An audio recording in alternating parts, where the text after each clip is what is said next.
Assalamualaikum warahmatullahi wabarakatuh.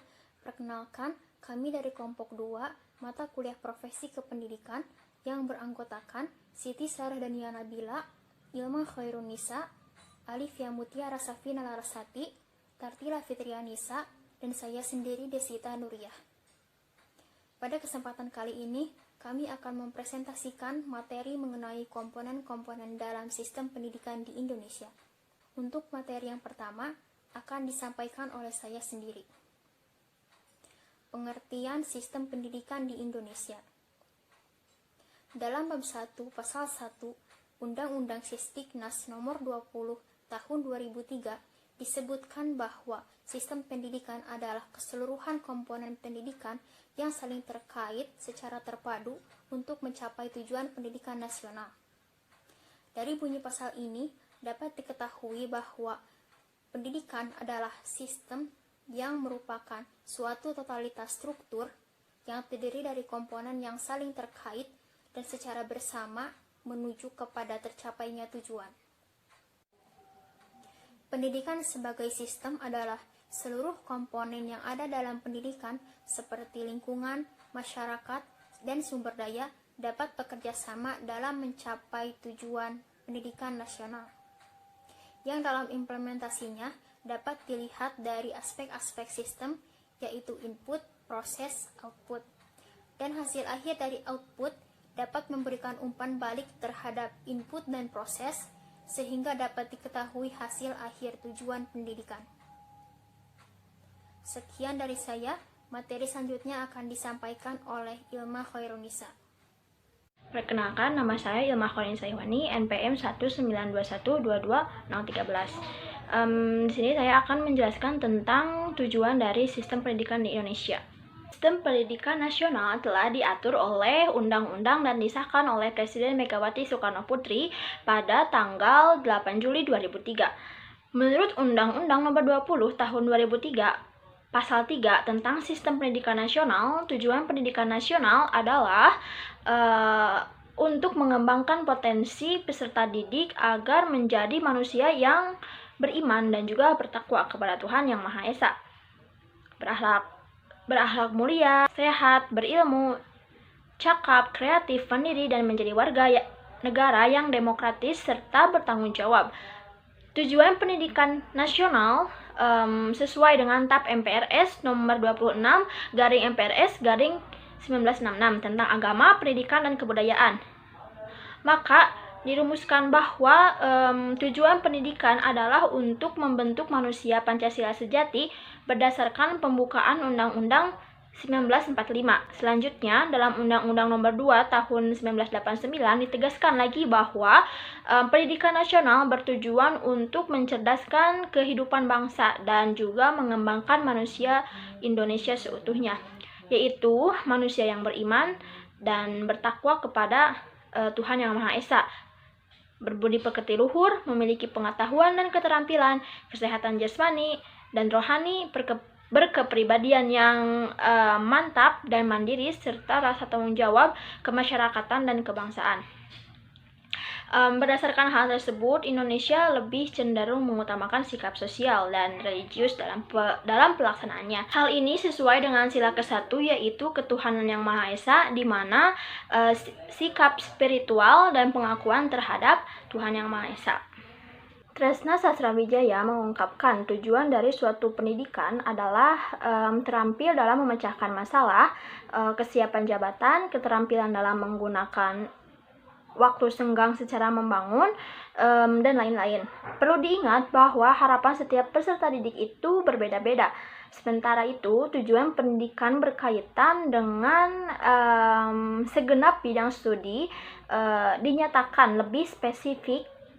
Misalnya, mata pelajaran bahasa bertujuan untuk meningkatkan kemampuan berkomunikasi dengan mahir, baik itu secara lisan maupun tulisan. Tujuan pendidikan menyangkut secara luas yang akan membantu siswa untuk masuk dalam kehidupan bermasyarakat. Selanjutnya, berbeda dengan Sasrawijaya, S. Nasution menyatakan bahwasanya setiap sekolah mendidik anak supaya mampu menjadi anggota masyarakat yang berguna. Namun pada kenyataannya pendidikan sekolah tidak relevan dengan kehidupan masyarakat. Kurikulum umum lebih berfokus pada bidang studi yang dapat berpikir logis, sistematis, di mana hal tersebut tidak nyata hubungannya dengan sehari-hari anak didik.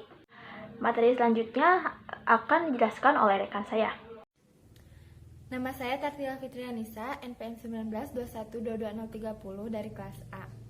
Saya akan menjelaskan tentang komponen-komponen dalam sistem pendidikan di Indonesia. Menurut Nina Haryana, terdapat 10 komponen yang terlibat dalam sistem pendidikan. Yang pertama, adanya regulasi. Yang kedua, pemerintah. Yang ketiga, pendidikan. Yang keempat, peserta didik. Yang kelima, institusi pendidikan. Yang keenam, institusi pemerintah. Yang ketujuh, institusi pengembang ilmu pengetahuan dan teknologi. Yang kedelapan, institusi industri, komoditi dan jasa. Yang kesembilan, institusi profesi. Yang kesepuluh, institusi sosial kemasyarakatan. Perkenalkan, nama saya Siti Sarah dari Nabila, NPM 1921222012. Baik teman-teman, di sini saya akan melanjutkan materi tentang fungsi-fungsi dari komponen dalam sistem pendidikan di Indonesia menurut Nana Haryana 2004. Yang pertama, regulasi sebagai alat untuk mengukur kehidupan masyarakat baik secara individu maupun kolektif, serta mempunyai kekuatan hukum.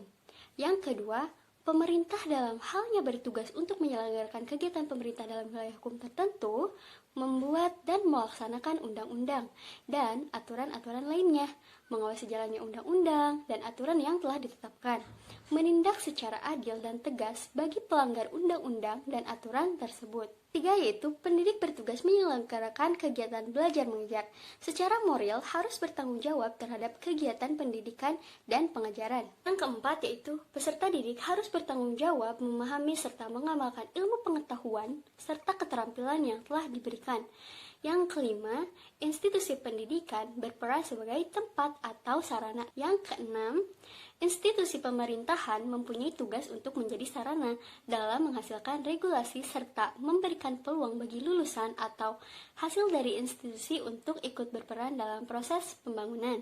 Yang ketujuh, sebagai institusi pengembangan ilmu pengetahuan dan teknologi, peran yang mereka miliki adalah sebagai sarana memperbaiki konten substansi pendidikan, serta penghasil preskripsi teknologi bagi industri komoditi dan jasa.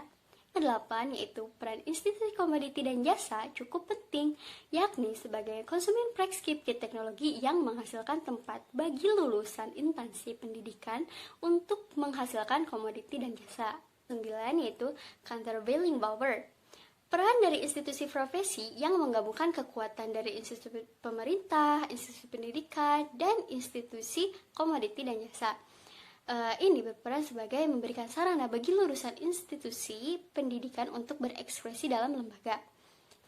Yang terakhir, yaitu institusi sosial kemasyarakatan bagi pemerintah, pendidik, peserta didik, institusi pemerintah, institusi pendidikan, institusi pengembangan ilmu pengetahuan dan teknologi, institusi komoditas dan jasa, serta institusi profesi juga berperan sebagai countervailing power bagi lembaga di atas.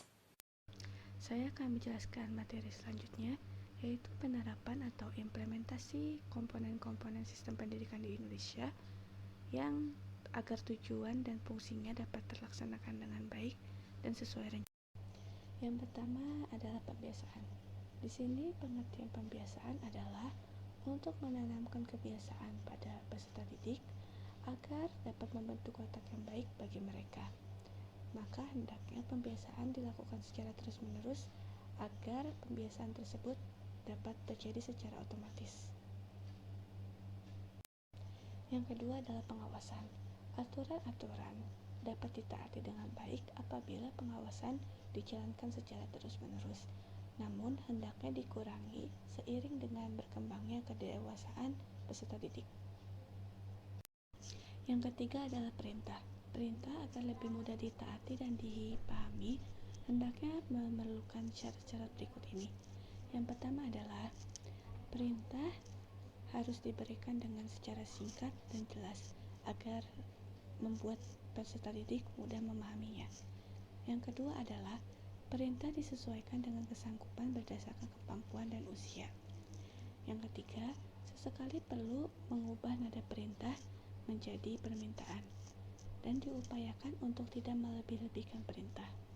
Yang kelima adalah konsekuen terhadap yang telah diperintahkan sebaiknya harus dilaksanakan, dan perintah yang bersifat mengajak umumnya lebih ditaati dan dilaksanakan.